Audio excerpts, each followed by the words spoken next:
This is Michael Orrell of MobileBurn.com, and I have with me now the Samsung Renown for Verizon Wireless.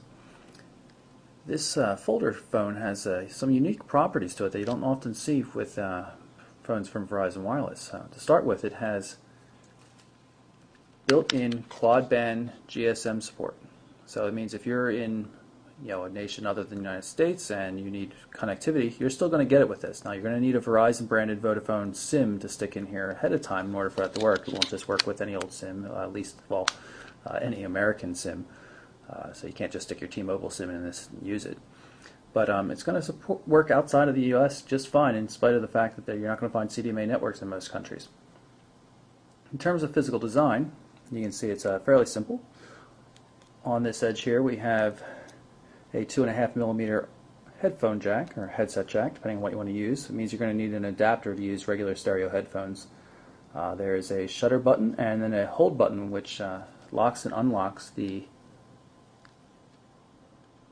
keys here on the front of the device. You see touch-sensitive keys for music controls and things like that, and you can see I just relocked it by holding down the button.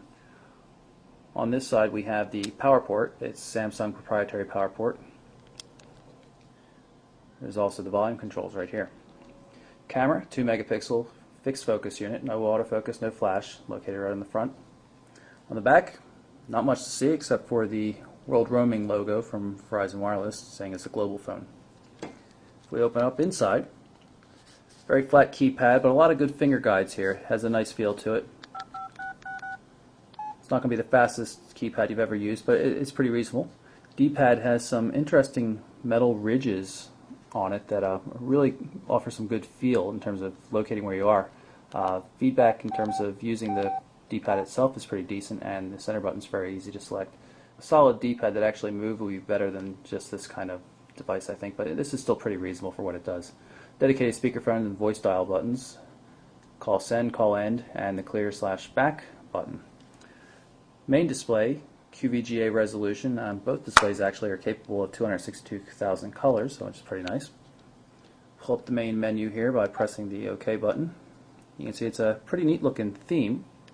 Nice brown tones that match the kind of masculine looking brown colors, metallic on the front and just regular paint on the back. But anyway, the theme matches the brown colors of the phone. You can see when you select an icon it turns into a color version of itself, which makes it pretty easily spotted when you're just looking at the screen quickly.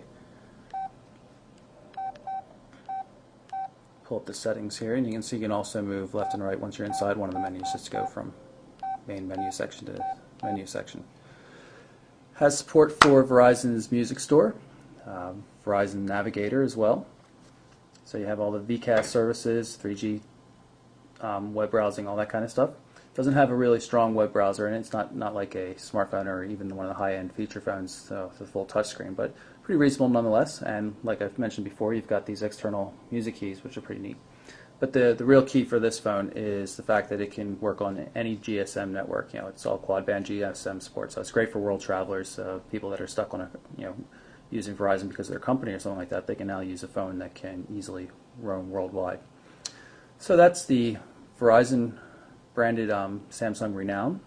I'm Michael Orrell for MobileBurn.com.